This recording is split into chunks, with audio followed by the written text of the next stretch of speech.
হরি ওম তৎসৎ।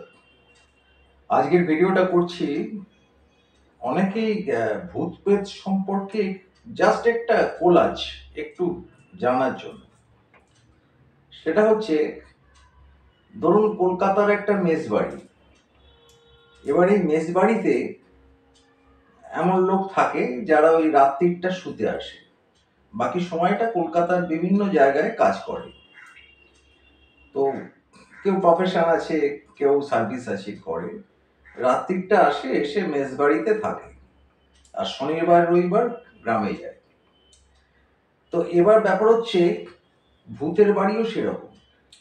ভূতের বাড়ি মানে একটা পোড়ো বাড়ি, ভাঙাচোরা বাড়ি, এরকম ব্যাপার না। সবসময় যে পোড়ো বাড়ি, ভাঙাচোরা বাড়ি, হ্যাঁ, বা নির্জন বাড়ি, এরকম ব্যাপার না। আর আমি যেখানে যেসব কাজ করি, যেসব ক্লায়েন্টের বাড়ি যাই, তারা কিন্তু সফিস্টিকেট ক্লায়েন্ট এবং সমাজের মানে মোটামুটি একটা ভালো পজিশনে আছে, উচ্চবিত্ত বলা যায়। তা এদের কিন্তু ট্রাভেল হচ্ছে ভূতে, মানে এদের এদের কিন্তু দুর্ভোগ আসছে ভূত প্রেতের ওপর। এবার কিরকম, আপনারা দেখবেন যে দুটো সময় আছে যখন ভূতে করে কি প্রফেশনে বেরোয়। এবং সে আছে পুরো বাড়িতে বা অন্য কোথাও আছে, কিন্তু তাকে তো কাজটা করতে হবে যে কাজটার জন্য তান্ত্রিক তাকে দায়বদ্ধ করেছে, তান্ত্রিক প্রেত চালান করছে, এই সময় গিয়ে তুই এটা করবি। আপনি বাড়িতে বসে আছেন, কিন্তু অফিসের বস আপনাকে নির্দেশ দিয়ে দিয়েছে যে এখানে এই চেকটা আনতে হবে, এই সময় যাবে। আপনি বাড়ি থেকে চলে যাবেন, কারণ বসের আদেশ, ওটা অফিসের কাজ। তো ভূতের ক্ষেত্রেও তাই। তো এবার দেখবেন যে সময়টা অশুভ সময়, ভূত প্রেত যে সময়টা প্রফেশনে বেরোয়, তার কাজে বেরোয়, তান্ত্রিকের চালান অনুযায়ী, তার অনুমতি অনুযায়ী, তার বাঁধন অনুযায়ী লোকের ক্ষতি করতে যায়, সেই সময়টা হচ্ছে দুপুর 12টা থেকে 3টে, আর রাত্রির 12টা থেকে 3টে। কারণ রাত্রিরে 3টের পর ব্রহ্ম মুহূর্ত পড়ে যাচ্ছে। তো ফলে কি হয়, ওটা দেবতার সময়। আর ভূতেদের সময়, প্রেতেদের সময় হচ্ছে 12টা থেকে 3টে। তো ওই জন্য দেখবেন দুপুরবেলা শ্রাদ্ধের কাজ হয়। কখন? 12টা থেকে 3টের মধ্যে। 12টার আগে শ্রাদ্ধে বসতে নেই, কারণ তার আগে দেবতার ভোগ হয়। 12টা থেকে 3টে হচ্ছে অশুভ টাইম, ওই সময়টা শ্রাদ্ধে বসে। আর রাত্রির 12টা থেকে 3টে দেখবেন তন্ত্র সাধনার কাজ হয় ভূত প্রেত নিয়ে। যারা তান্ত্রিক, হ্যাঁ, যারা অঘরী, যারা শ্মশান সাধনা করে, তারা দেখবেন রাত্রিরে করে 12টার পর, 12টা থেকে 3টে অবধি তাদের এই কাজগুলো হয়। মানে মরার মাথা দিয়ে বা আপনার সবাসনে বসে যারা, হ্যাঁ, বিভিন্ন রকম নেগেটিভ কাজ যারা তন্ত্র সাধনা করে বা সব সাধনা করে, তারা রাত্রিরে করে। কখন? 12টা থেকে 3টে।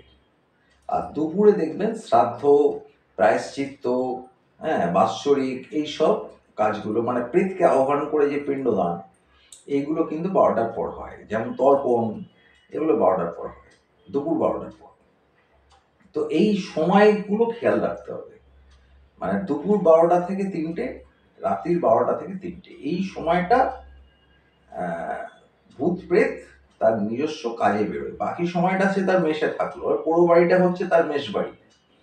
আর তার প্রফেশনাল ক্ষেত্রটা হচ্ছে এইগুলো, মানে যেখানে তাকে যেতে হবে, যেখানে সে বাউন্ড, যেখানে তার হাত পা বাঁধা।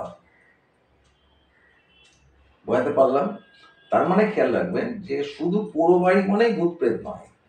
আমার একজন স্নেহভাজন জিজ্ঞেস করেছিল, আজকেই ফোন করলো যে আমি ভূত প্রেত একটু দেখতে চাই।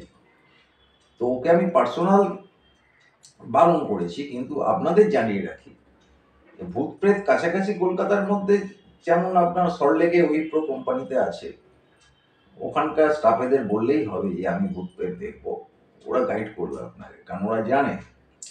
2 নম্বর হচ্ছে, কলেজ করে যে সুইমিং পুলগুলো আছে, আপনি ওখানে রাত্রে একটু শুতে পড়েন, কিছু না, একটু শোল মাছ পুড়িয়ে নিয়ে যাবেন আর একটু মদ নিয়ে যাবেন, সুইমিং পুলে বিছানাটা পাতবেন। কলেজ করে প্রচুর মানুষ খেয়েছে ওই জল, পুকুর, ওই পুকুরটা প্রচুর মানুষ খেয়েছে।